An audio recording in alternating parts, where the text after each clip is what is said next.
number you have dialed has been changed. The new number is... Please note, the new number is...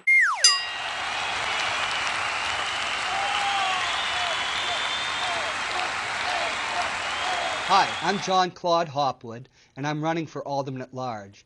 I'm an independent and reformed Democrat running on a good government platform to engage with the good people of Manchester to combat fraud, waste, abuse, corruption, and cronyism. I registered my candidacy at our venerable, that is to say old, City Hall that reminds me of the mother of all parliaments in London, England. When I registered to vote back in 1977, City Hall was dilapidated. While City Hall is nice looking now, the democracy taking place inside the bowels of that building is dilapidated. That's why I'm running. The journalist William Grider wrote a book about political corruption called Who Will Tell the People? That is one of the most important questions our Manchester democracy faces. Who will tell the people? Who will tell you the truth? I will. That's my pledge to you. And what about the people of Manchester? What about the taxpayers of Manchester who have to foot the bill when our politicians act like farmers slopping hogs at a trough? That slop is your hard-earned tax dollars, and too much is being wasted. Half of the politicians who've mounted their carousel horses for yet another try at slipping their finger through the big brass ring bellow about blue skies and fat tomorrows like penny stock salesmen. It's a shill. They ignore the real issues. Then there's the other half, hatted up in black cowboy chapeau, putting the spurs to you, whining about Manchester's future as if the Armageddon is about to bust loose like a ripe pumpkin tossed on your sidewalk by a bunch of brats, preaching that the Armageddon is taking place right down here on Elm Street. It's not. They remain silent about some of the most significant issues facing the Queen City. The treatment of seniors, too many of whom live in fear, sexual violence and gang activity in our schools, and the seemingly impending semi-privatization of our schools, a process in which the school board will be able to tax you to pay for a new system based on charter schools. I decided to run for Alderman at Large because of the failure of the politicians to address real issues. Our politicians habitually withhold information from the public. You, the people, are being lied to by omission, by the silence of the political class, by their failure to speak the truth to the people. I think you can handle the truth. Now is the time for truth. Who will tell the truth? Who will speak the truth to the people? I will.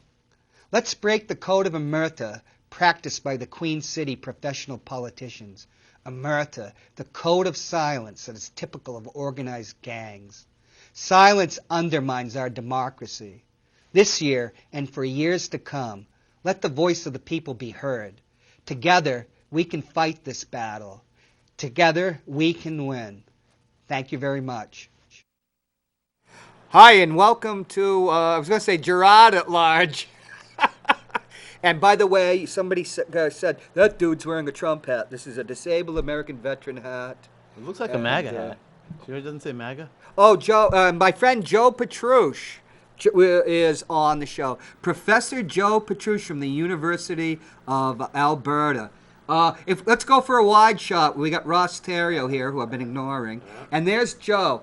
Now, Joe was with me at BU, and he created the student party, and he was the president of the College of Liberal Arts Government, and I succeeded him as president. The only election I've ever won. That's right. I remember those days. Him down? That was a while ago. Not him. He ran for the all-university student government. Do you remember the time where... I can proudly say I came in second twice. I ran twice and came in second both times. Joe, but you remember that... remember when the first election, we were in the CLA office and the election returns came in, and I gave my mother a call, and she put a hex on the election officials. And remember, for a day or two, you'd actually had won the ticket. That's true. I still have the Daily Free Press, right. the newspaper that has the story on the front page that I won the election. Yeah. Can I ask a substantive question? A weird turn of events. Let's put it that way. You come in the last half.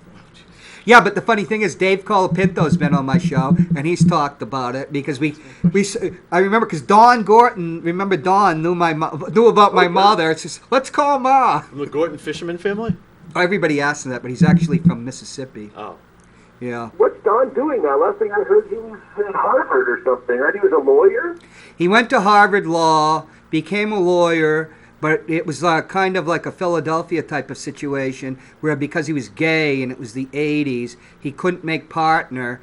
Then he got appointed to one of the 3 top tax judges, because you know how smart Don was. He was the number 2, salutatorian in our class. And if he hadn't smoked all that pot, maybe, he'd have done better. But number 1. He could have been number 1. He blew the whistle on Mitt Romney about something in the tax court, and Mitt had him removed and replaced with a guy with a high school degree. Oh. And then when Mitt was running in 2008, because Don had been the head of the Bay State Gay Lesbian Alliance, in New Hampshire, Mitt Romney was portraying himself as a very gay-friendly person, where in Utah they were using Don as, I got tough with the gays or something, which had nothing to do with why he got removed from office. When I told my father, who was a shady character in a way, stop tapping the mic, Ross. Can I ask a question? No, wait a minute. I said, Don, because he knew Don. He said, Don's on is a tax judge in Massachusetts. Oh, he must be making, easily into the mid 6 figures. But Don was honest, so he didn't take bribes. But now he's just, lawyering. A happy lawyer. Like, Dave Colapinto was Linda Tripp's lawyer, and Brad Birkenfeld, the biggest whistleblower ever. Dave's done really well. I didn't know. What was the little guy's name who became the student union president after us? That was Tom Massengale. Tom Hayes. Whatever happened to him? Remember Tom Hayes? He was That's so funny because or something? I went to find my Lowell. He was from Lowell, right? Yeah, Lowell, student party button, and I found the Tom Hayes for city council. But he double-crossed you, remember? But this is trivia that... Wait a minute. Wasn't he a big politician or something, a big actor? And him and Barry went out to San Jose. We need to catch up personally later, but... Yeah, I don't know how interesting this is to your listeners. It's not interesting. It's interesting to us. Inside baseball. I probably did see you at Berkeley, now that I think of it, but I was drunk a lot back then. I stopped smoking pot and drank. But, Joe, tell us, what made you got your PhD, you went to Boston University, history, you got your PhD at Berkeley, and what was your first university? I worked for 20 years at FIU, Florida International, in Miami. So I was there. That was my job out of grad school. So I was there for about 20 years on and off with some sabbaticals and things along the way. So I lived in Miami Beach for a long time before moving to the colonies of Western Canada. Alberta. So are you in Edmonton? Yes, yeah. Edmonton, where it's kind of bleak, isn't it? Different weather than Miami Beach. I'll just say that.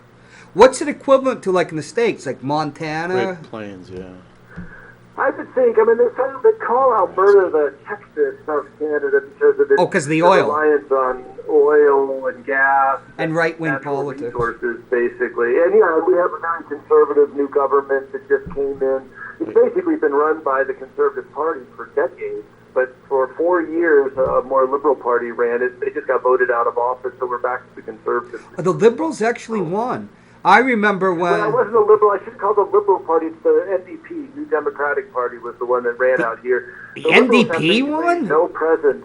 Yes, the NDP ran Alberta for one term, for one legislative session. That's a centre-left party. Is that, you remember Ian and Sylvia?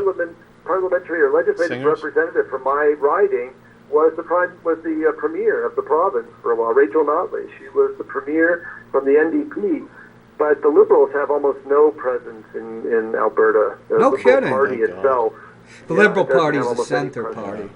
And I just remember I used to follow Canadian politics pretty closly about a generation ago, and like the Liberal Party in British Columbia. Well, you live practically in Canada, right? Didn't you live like way up north in New Hampshire or something like that? I am in New Hampshire. We picked your president. We gave you Donald Trump. Yeah, thank you very much. We appreciate it. I'm sure the country appreciates your service to the nation. Well, what can you do, you know? What can you do? It's a tough job. Somebody has to do it. And, but, you know, the Liberal Party in British Columbia, like at the turn of the millennium, was much more conservative than the National Liberal Party because it's a federalist system. But, you know, when I think of the NDP, well, I think people forget that. That's something that I didn't know much about Canada before I moved here 8 years ago. How federalism. How but decentralized the whole place is, right?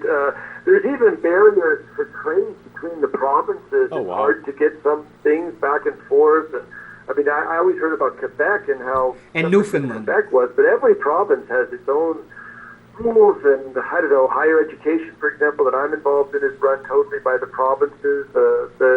I think Canada, in some ways, seems to be even more decentralized than the United States. I don't know. Yeah, the provincial governments are very strong. Like Quebec has a stranglehold on Newfoundland when it tries to pipe out the natural gas. It takes its own Well, that's the same toll. problem out here, right? Is the people in Alberta, many of them in the oil industry, are upset because it's hard to get the gas anywhere, with the oil anywhere but the U.S. And so they want to ship it west over the mountains to the Pacific. Right. But British Columbia is in the way, and they're putting up resistance. So that's one of the biggest. There's a separatist movement in Alberta. Not a very powerful one, I wouldn't say, but there are people who think that it would be better just to go on their. But they're really irritated with the British Columbians for not allowing the pipelines to go all the way to the Pacific, and so we have to rely upon the Americans as the major market for all of the stuff that the Albertans have. In 2001, Ralph Klein, who was a very, very right-wing guy, I don't know if he's still part of Alberta politics, but you're right in that it's Alberta's Texas, and that it's the energy, and it's also its own kingdom, you know. He was the premier, which is the equivalent of a governor. He went down to Washington to talk energy policy with the Vice President of the United States, Dick Cheney, because he said it was protocol. He was going to, because he was the premier of Alberta with all these resources, he's just going to walk into, and the Vice President of the United States will treat him in parity because he can't. He's not the Prime Minister, so he can't go in to see Bush. So as the Premier of Alberta, this was all over the newspapers, he goes down to Washington, and Dick Cheney wouldn't see. It didn't have anything to do with him at all. Yeah. Because Dick Cheney's big, the Texas oil industry. Yeah. And he later got wiped out a bit, but yeah, they used to call that, he was a part of the common sense Tory. The know-nothings? And I see that you know, the hall that you have your office in, is it called Tory Hall? That's right, my office. I'm sitting in Tory Hall even as we speak. You're going to ask what Patricia's Polish or French? I don't know exactly the story behind Tory, pardon the expression, but yeah, Tory Hall. Why, what do you know about Tory? Oh, all the loyalists. You know, my family dates back to, we have a warrant for Daniel Whittemore, who was made a corporal in King George's War, 1740. I thought you were going to say there was a warrant for his arrest. Habsburgs probably had something to do with that. He was to raise the militia in Litchfield and fight the French and the Indians. And through him, I'm related to Princess Tory Diana. Is a family name. I think this is named after a guy named Tory. It's not named after, I don't know, the party or something. This is somebody's name. He was an early, I don't know, president of the university or something like that. I don't know the story. I haven't learned all the lore of the University of Alberta. I am a proud member of the faculty here, and there is one weird thing I do know about the school, and that is that the men's sports teams have a separate mascot than the women do. So we have the women's teams are called the Pandas, and the men's team are the Golden Bears. What are they? But I don't know enough about What's the men's team? to tell you who Tory was or why. The women are pandas. And what's the men? How can you have a panda up in Alberta? Yeah. Would the Chinese give you one? What's the men's team again? One of the big controversies here is what to do with the elephant we have. There's an elephant in the zoo, and the poor thing is freezing because there's elephant weather here. But they can't move it because she's too old and sick. So every year in the paper, there's an ongoing discussion about what to do with the old elephant. I know what to do. Sure about it. I think that. Now, Ross is running for alderman, and I'm running for alderman at large. When we win, we will bring that elephant to Manchester, and it can be like we can use it for the mascot, homeless people. Well, you know, we can move them around. It's like a people movement. Well, I can see the political connection. Well, it's not. Joe Lavash will be into it. Here, so you have an old elephant. If you want an old elephant, we have one. An old what? An old elephant. Oh, okay. We need that elephant here. We are the Manchester. The state dumps every homeless and drug addict here, and this is New Hampshire. It's like Canada, right? We have a 400-person state legislature. The lower house is 400 people. They get paid $100 a year, and you get what you pay for. That's U.S., not Canadian. Pots and nuts. And they, there's a federal pot of money that goes to the state, and these little towns will hang on to their part of the money. So unlike New York City or Detroit, we don't get any dough from them to help, and they just send everybody down here. So that elephant could come in handy, and I bet Joe Lavassa would help, because Joe would probably hope, it stomps a few people accidentally.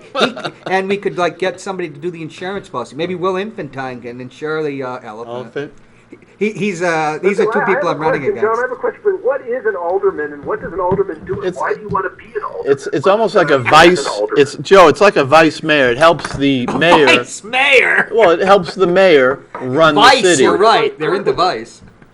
An alderman is a city councilor. It's or selectmen in some towns, or an old name that goes back to like the Norman. It sounds German. Alderman. Yeah, it's like It's probably Anglo-Saxon word. It means a wise person. Now Boston and the two of you are running for this? Yes, sir. Oh, geez. Yeah. Oh, is that a slap at French Canadians? No, I'm just asking. I'm only part French Canadian. Joe, we were going to ask you, what's Not we. You were. Okay, Petrouche. Is that Polish or French? What is that?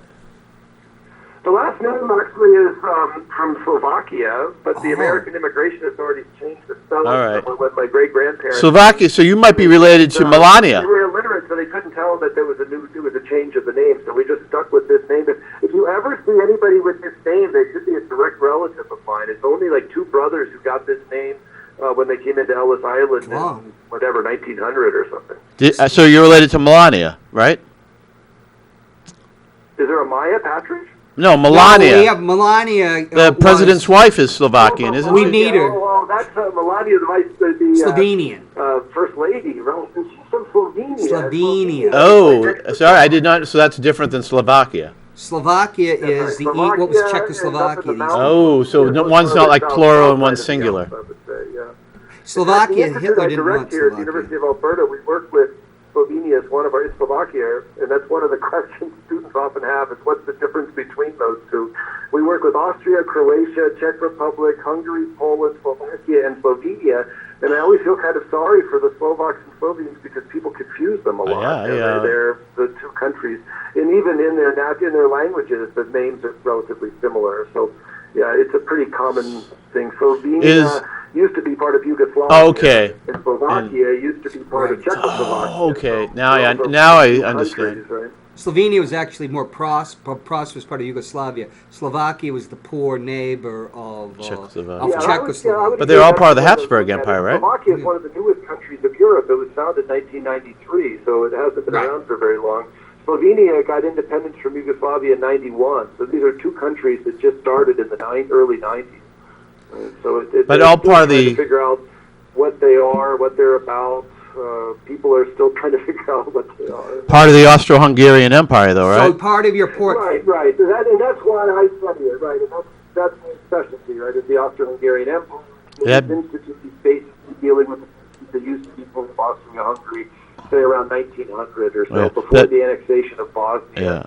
That bastard... I named before were part of the old Austro-Hungarian Empire. That's right. And so the family that ruled that empire for hundreds of years was the Habsburg family, and that's my specialty, is studying and teaching about that particular family, which is why I was recruited to come up to Canada to lead this institute because of my research specialty. That's how I left Miami Beach, where I used to talk about how the Habsburgs controlled big parts of what became the United States. Up here, where the Habsburgs never control anything, there's never any Habsburg connection to Canada that I'm aware of. What's your opinion on Mr. Principe and the Black End? The reason we have this big institute here is because of some of the immigrants from Austria and Hungary came to Western Canada. The Canadians really wanted settlers. They wanted immigrants, like they still do. They're trying to populate the plains in the early 20th century. And so they brought lots of citizens from Eastern Europe, Central Europe here. And so there's still large numbers of people who came from Central Europe and are interested in the history of that part of the world, which is why Canada's only Central European Institute is here at the University of Alberta. I got a couple questions. First off, I'm going to ask you, the second one will be about the European Union, because I imagine that at Alberta, with your portfolio, you're talking about the European Union, because some people think it overexpanded, after Austria. What was it, Taking 1983? in some of those countries, yeah, you're right. People often wonder about Romania, Bulgaria. Was that really the greatest choice? We had one of Canada's European Union Centers of Excellence here at the University for a while. I was on their board, and we did a lot of discussion about the relationship between the EU and Canada, because Canada is similar in some ways with its decentralized political structure and kind of competing levels of authority and everything. The EU is an issue also an issue in general, because the more complicated relations with the United States become, the more attractive the EU looks as a trading partner and as a political partner, right?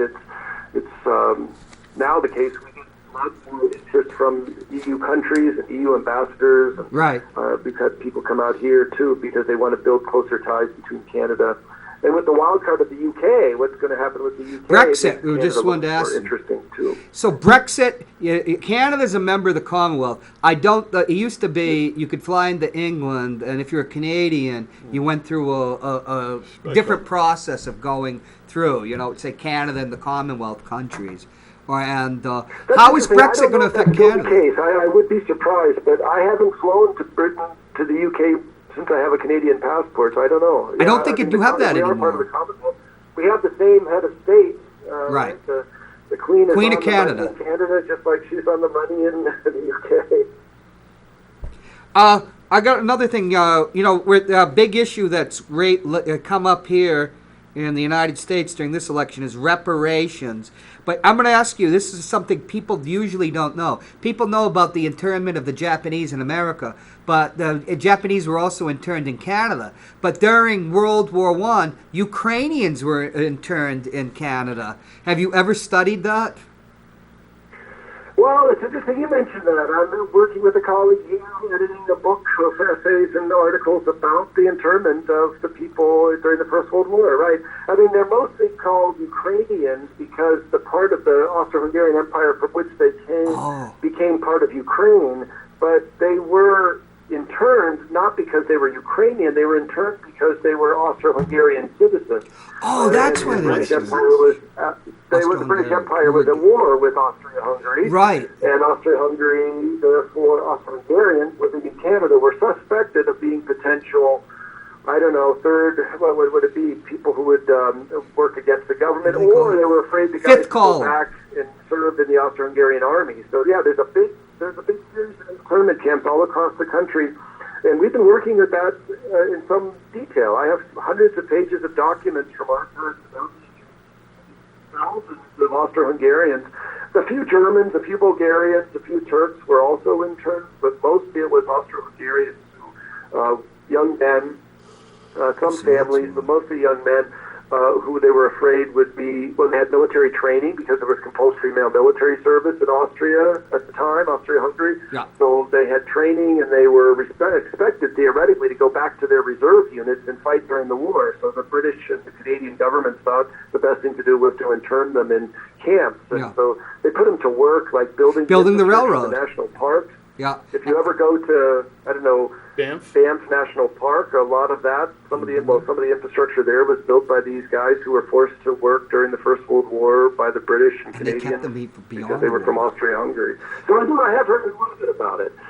Yeah. I don't know how much you want to hear about the story. Well, you can come back. Came to us. Yeah. Because I always heard Ukrainians. I'm wondering why Ukraine, because Russia was our ally, not our ally, but the Canadian war. That's a very good question. But you just explained it. Ukrainian, or what the people at the time called Ruthenian, and they were subject to the Austro-Hungarians. They were Habsburg subjects.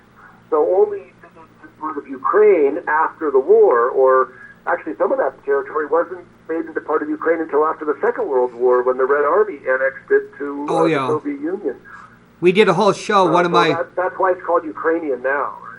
We did a show. One of my friends from the Defense Language Institute later, in the army. He worked in Ukraine because he went to Moscow. He was a linguist, and it became hot. He went to Ukraine, and Eastern and Western Ukraine are virtually different countries and different worlds. But I actually knew a Ruthenian. There's so many different ethnic groups, and they have their own languages. But you should come back, and you know what? I'm going to try to get Dick Sweat's wife on because she's an expert in Hungary.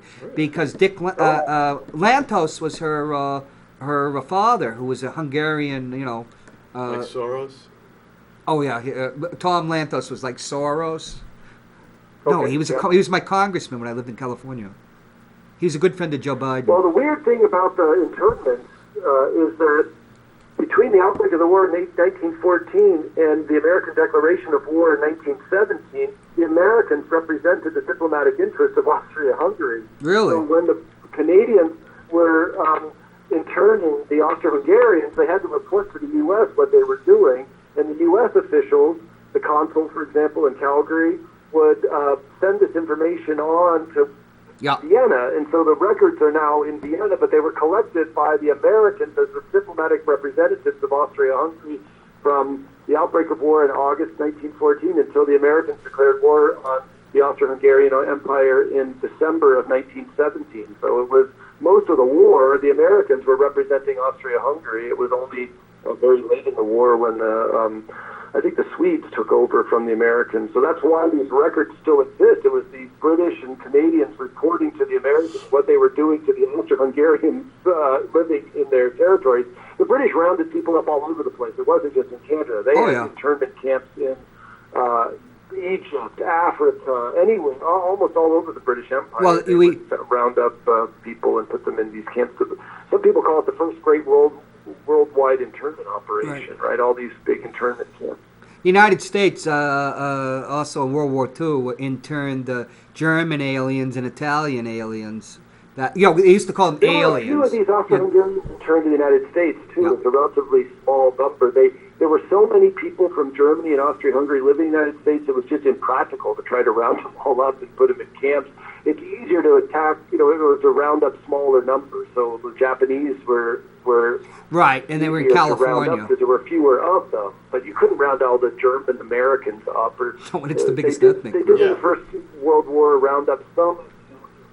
I don't remember where the camp was. Somewhere out west, they had a relatively small number. It was a bigger operation in Canada, I think, than it was in the United States. There was some fear, though, that the Germans would help organize an invasion from the United States into Canada by using Germans or even maybe Irish to That's come right. into Canada. So that you had the Fenians in the 1870s and 1880s. There was always a threat in Canada that they would invade from the United States, but it was so overstated. That fear was still around in 1914. That somehow the ethnic communities in the United States would be a threat. So that's another reason they started rounding up the Austro-Hungarians, is because they didn't want the Austro-Hungarians here to collaborate with the Austro-Hungarians living in the United States, or the Germans and the Irish living in the United States.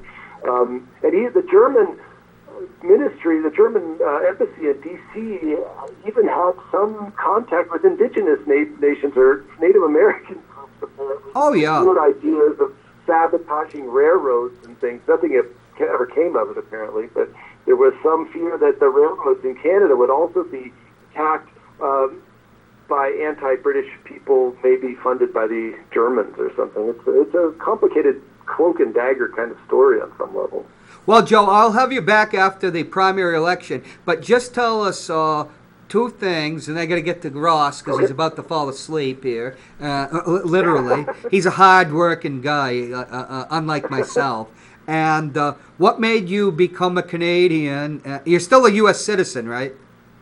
That's right, yeah. Oh, so you get to vote in the next election. What made me election. become a Canadian, I think, well, first of all, I have a daughter, and she is 18 years old and has now lived in Canada for 8 of her 18 years and is identifying more and more as a Canadian. And so for long term, it just seemed to make sense to kind of establish roots here. When we first moved up here, we were planning on staying, probably. It was going to be well, we didn't know for certain. Oh, yeah, I remember talking to you about that. But I think there are push and pull factors, right? The United States was less and less attractive over time, so once you're outside of it, why do I want to go back there? I can just stay here. And and lives in a relatively comfortable existence without the challenges facing people living in the United States. I think the main thing was my family, though, my daughter. Yeah. Okay, and I was going to emigrate to Canada in 2001 or 2002. I had enough points, but now I'm old and I've forgotten my French, so I don't make it anymore. But I'll talk. Well, they grandfather you in after a certain age. I don't know if that's commonly known. But you don't have to take all the exams and stuff after a certain age. But I guess you still have to have the skills. So I don't know. If there's a skill for, I didn't have to take somebody bitching up test because I'm too old.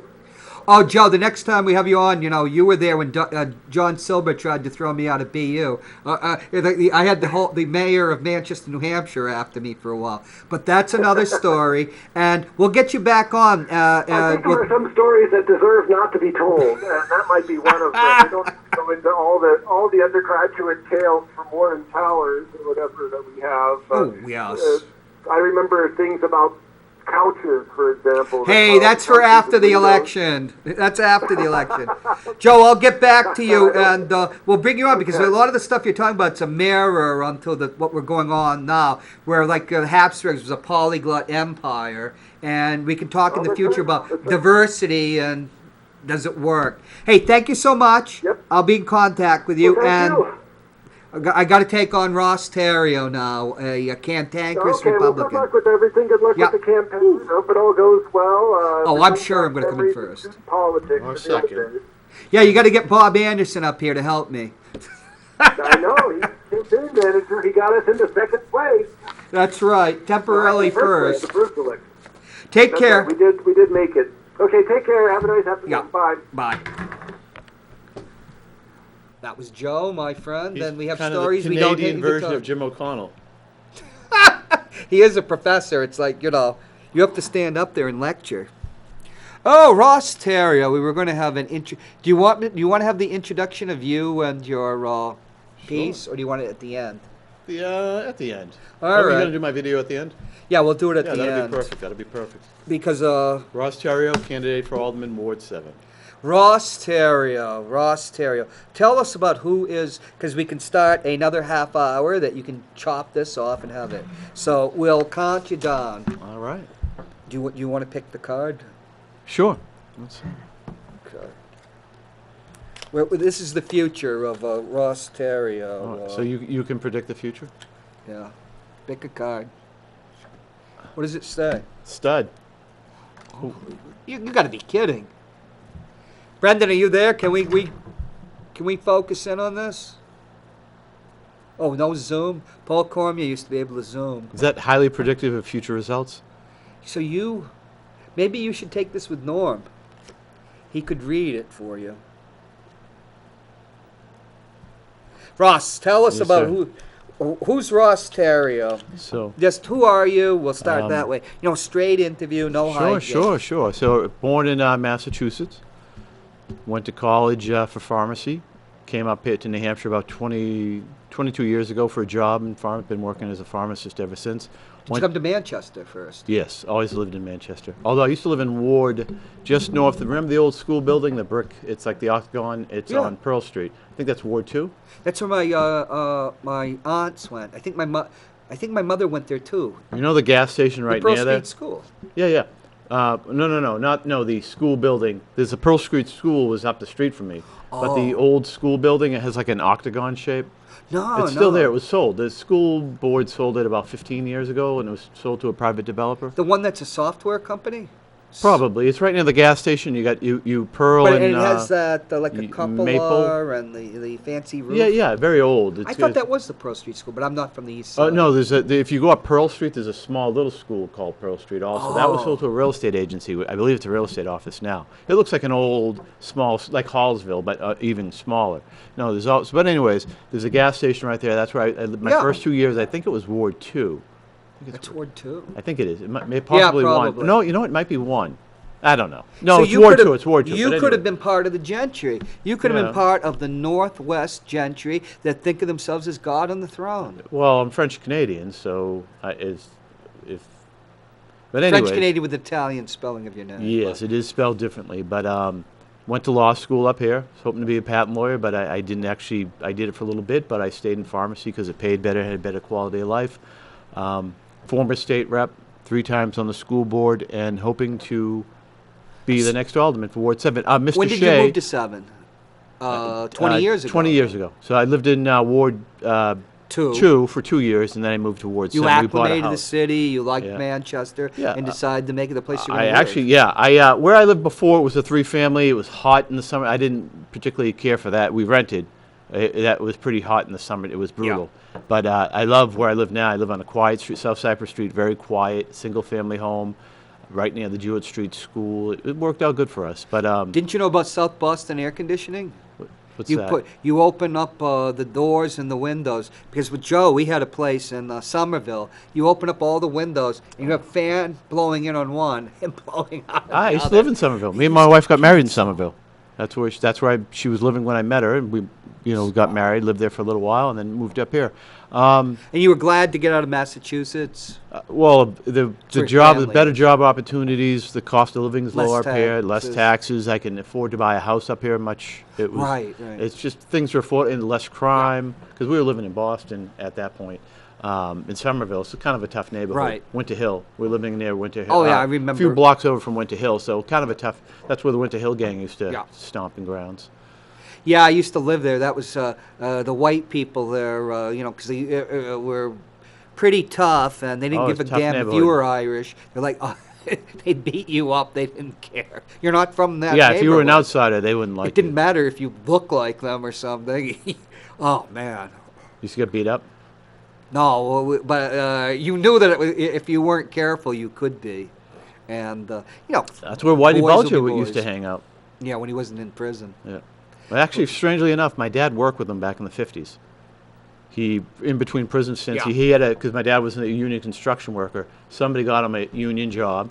He said he was a nice guy. I mean, to meet. I don't think he did much work. I think it was more of Feather a. bed. I think, yeah, is that what you call it? Feather Basically, bed. you need an income, and you have connections. Right. So It's just an income, featherbedding jobs. And later on, when Billy was president of the Senate, the MBTA, that's where they got everybody a Yeah, job. but- And they'd but- never show up. yeah. Oh, he would show up, but I don't think he did a whole lot of work. But he said he was a nice enough guy. Construction was traditionally considered Organized. fairly or unfairly mobbed up Yeah. in New York and Massachusetts. But so that would make sense.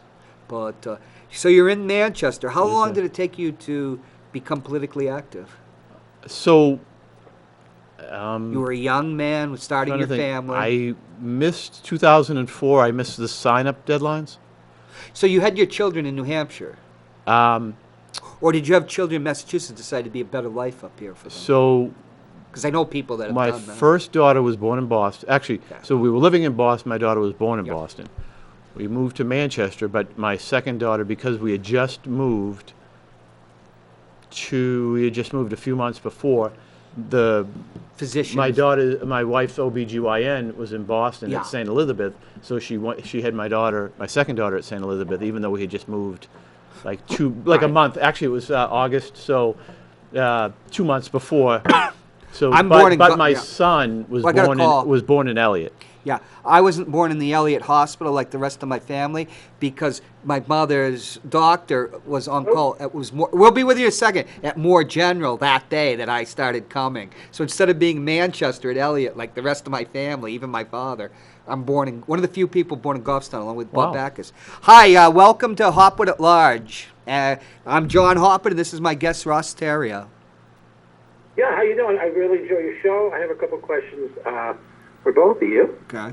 The first one is why doesn't Manchester have nighttime road work instead of daytime road work, which screws up everything when you're trying to get around downtown? Right, like Yeah, that's yeah. I'm completely befuddled by the way New Hampshire goes about things, like widening 93, which in California, and the weather helps, you could have done that within 1 year. I can't understand why that's a 30-year Here's my project. guess. But But we don't do that on, where on the other states highway. do. You're on a highway, so you're away from residential communities, so it's not Well, as big I'm of a talking deal. about bridge. Talking about like I live over at 86, And I come over the bridge, then there's a detour. I have to go all the way around the detour down to Canal. And it's ridiculous. Like, and all the work that's going on down in Elm Street now, why can't we do that at night? It's hard enough to get the people to come to Manchester as it is with all the problems downtown. And now we go downtown once a week, and now I have to go around detours. And why is this stuff done at night? I'm not sure, but two-part guess. Over at a school in Goffstown. Yeah. And we're just so close. We're just so close to Manchester. Yeah. Why is there such a variance between, I would say, the quality of education, but the funding, and we're so close? Why can't everybody just kind of work together? And are we ever going to get Manchester schools back on its feet? Because it's an embarrassment right now. Yeah. Okay, we'll go. I love your show, guys, and I look forward to hearing you. And if you want to call back, and we'll have Ross back, but take care.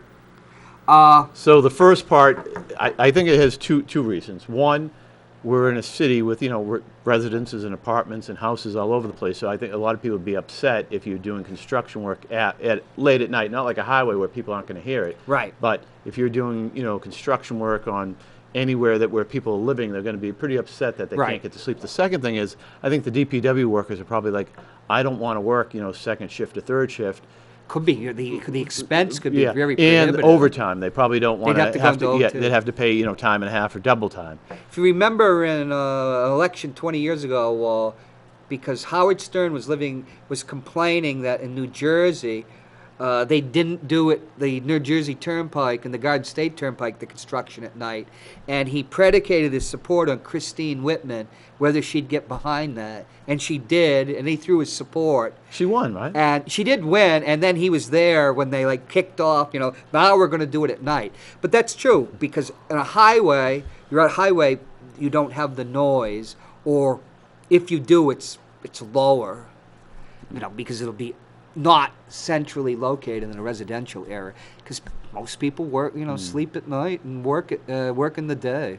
Unlike California, where anything went. Yeah. All right. So the second question was Goffstown. What's the Goffstown tax rate, and how much do they spend on a pupil? So I've heard it's significantly higher. I don't know what the Goffstown tax. I do know that Goffstown is in one of the top 10 school systems in the state. It might even be in the top 5. Amherst and Windham and Bedford are right up top. Yeah.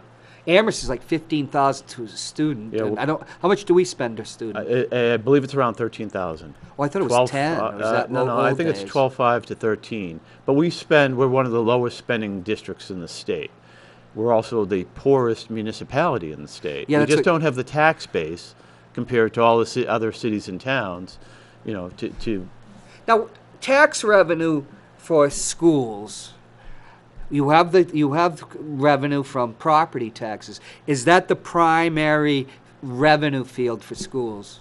Yeah, so the property tax is the primary revenue generator. Now some of that money goes to a county. Now, we also get money from the federal government and the state government. So it's not all on our, I believe our portion, and don't quote me on this, is in the low, so the Manchester school budget is about $167 to $170 million. It's going up to 176. Okay. I think. So I had all the stuff. I believe ours is in the low, let's say 110 or something. That's what the tax cap is based on, the 110 million that Manchester, but the other spending 60-something million is from the state and federal government, and the tax cap doesn't take that into account. Dr. Jeff Cassell, who I was with yesterday, it's a spending cap, not a tax cap, not a revenue cap, a spending cap. It's a break on spending. And he should know, he's the father of the thing. Well, what they say, success has many fathers, but failure is an orphan.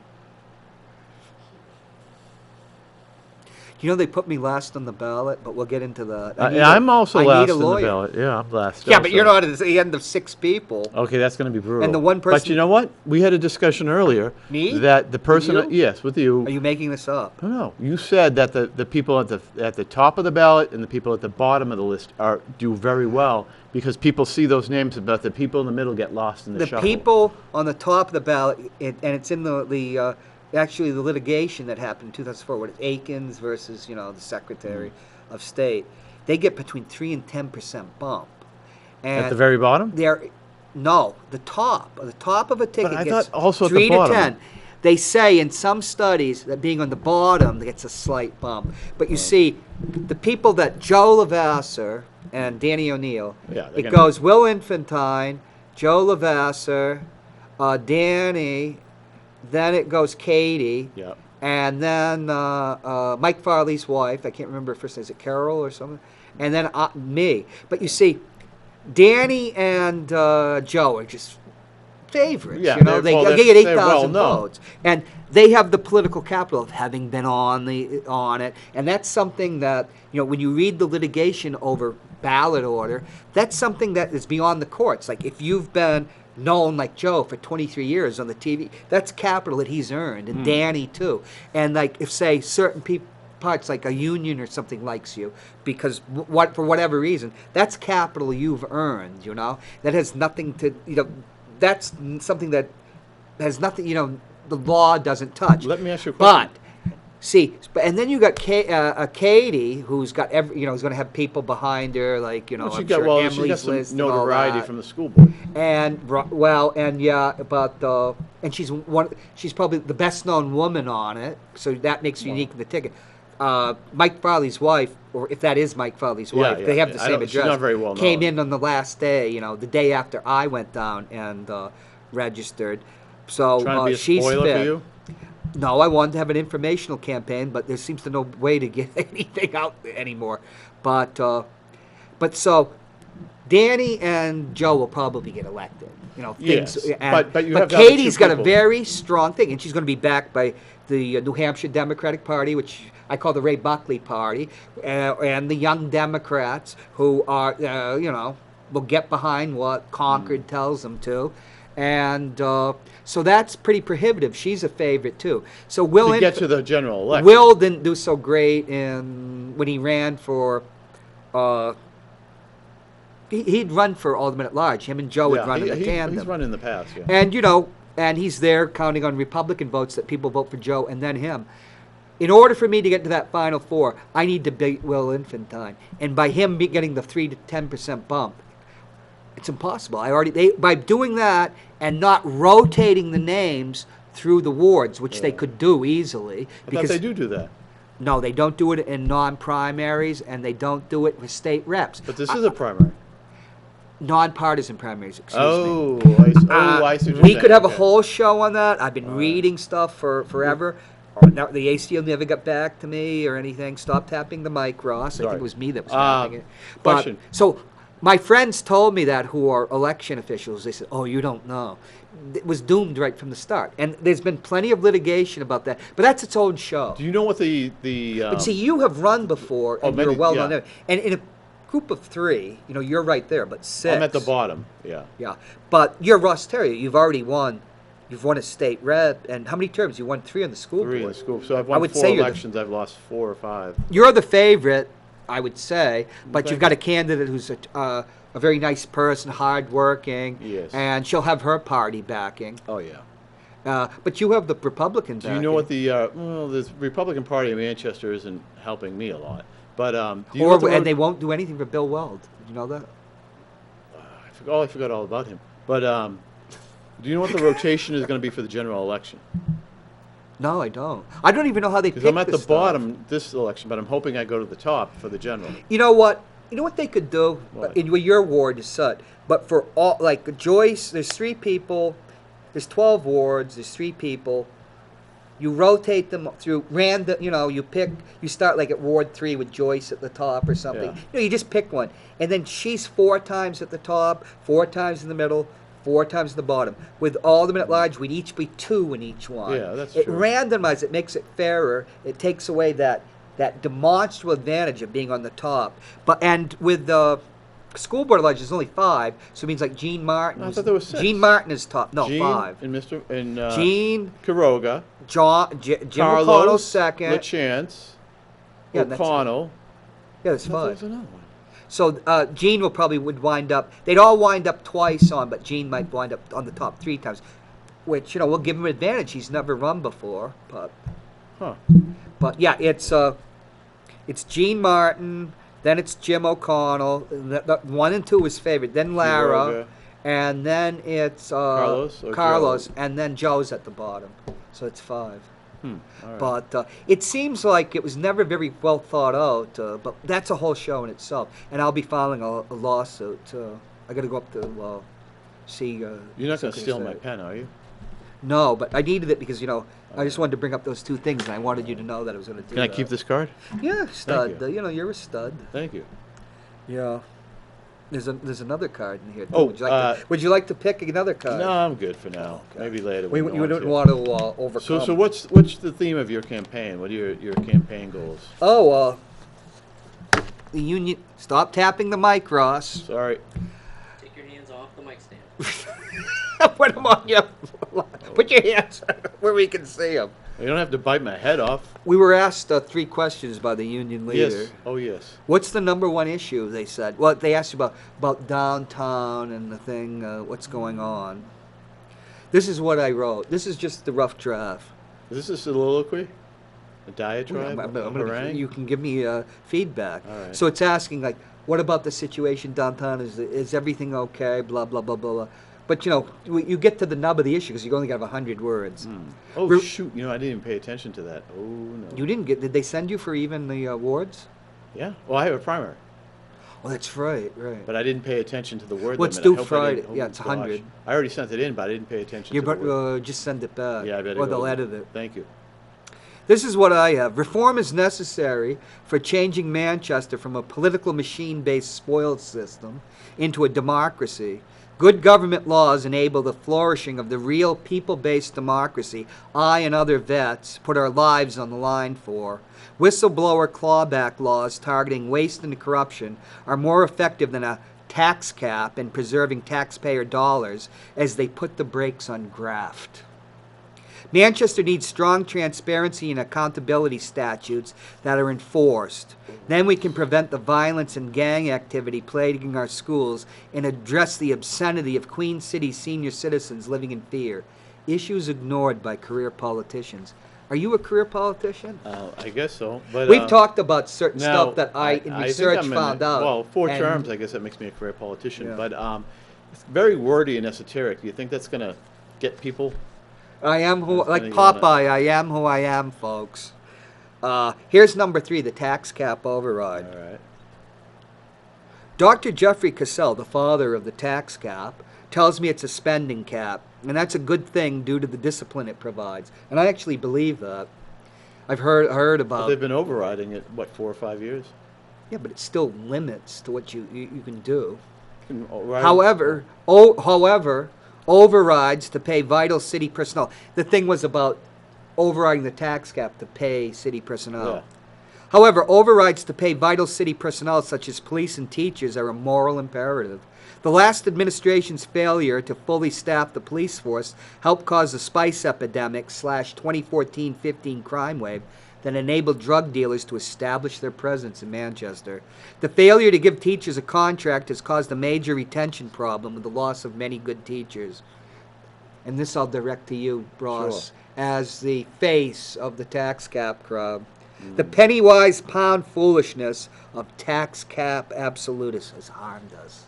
That's 100 words. Pound foolish? We haven't been in the English monetary system in how long? Penny-wise and pound foolish. When you have Mara asking, for the 30-odd patrolmen he needs to bring the force up. They got for 5 more. They were down to 190. No, you're talking about Joyce Craig. I'm talking about in 2015, the Craig Long, override that targeted the money for more police. You can't fight crime without cops. Although I guess part of your party, the free-slinging Free Stater crowd, they'd probably strap on a gun themselves and go take care of crime, huh? Save us money. It worked well in Russia. Why not here, huh? It worked well in the Charles Bronson movies. They could create their own checker, a secret police. Go after everybody. NKVD? Yeah. Oh man, I'm not going to read the last. So I guess you and I about the downtown. You and I disagree. So I support the tax cap. I support the tax cap. Oh. I mean the spending cap. But you have to override it when you need it. But I think what I can't understand about Republicans is why you don't support whistleblower laws that have like clawback. That people identify fraud, and then you have the ability by statute to go in It's federal and law. get the. Federal law. No, this state, New York State has a law. But there's a federal Massachusetts. whistleblower act that people That get applies money. to federal employees. Okay. And that would affect people getting federal money. But states, New Hampshire has the least, is the bottom 5 in transparency, accountability. I'm surprised. And Paul Feely wrote the article back in 2015 for a think tank. And we have one of the weakest whistleblower laws going. We had somebody, while I was being sued, alleges that she was attacked, stabbed, You and called attacked herself somebody? a whistleblower.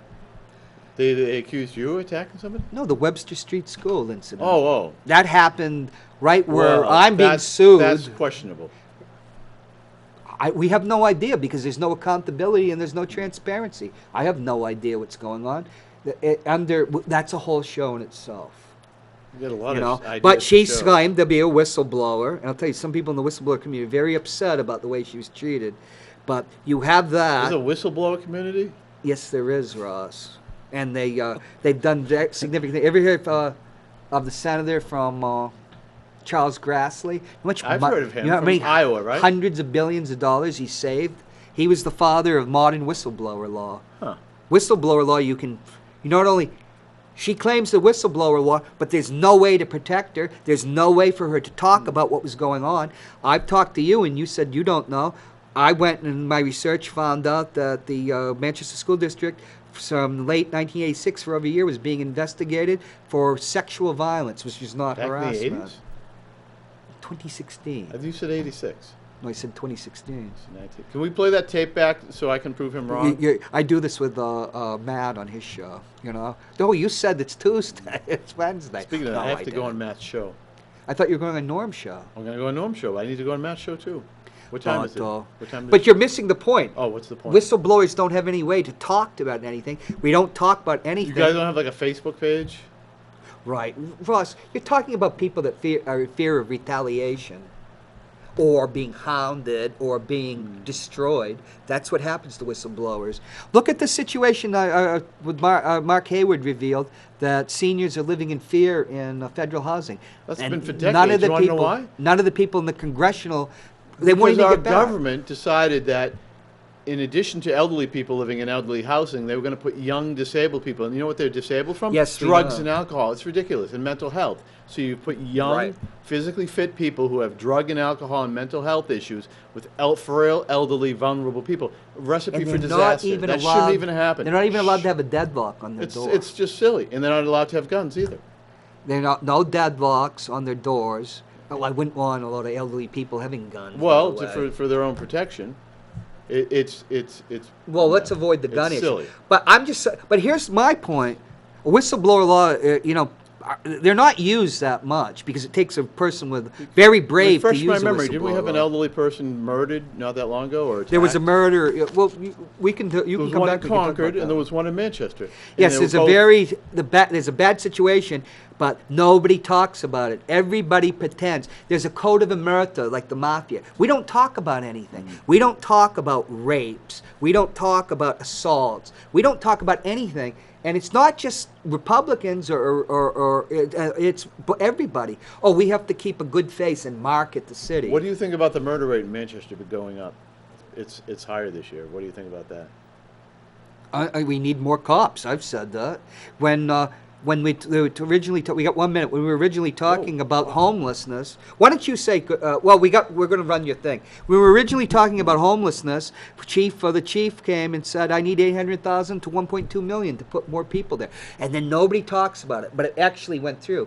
You've got to pay cops. And one good way is if you can get rid of the corruption, if you can stop sending $4.2 million to a private school from us, which nobody talks about except Jim O'Connell. And safe stations. We're Right, flushing like what, $2.3 million? Oh, yeah, that's my thing. That's a disaster. It is. It's I call for, we should have a moratorium on what I call the drug only that, rehab but you know what industry we're doing? until we get the money. We're bringing- But we got to get going. Oh, okay. But I'll have you back.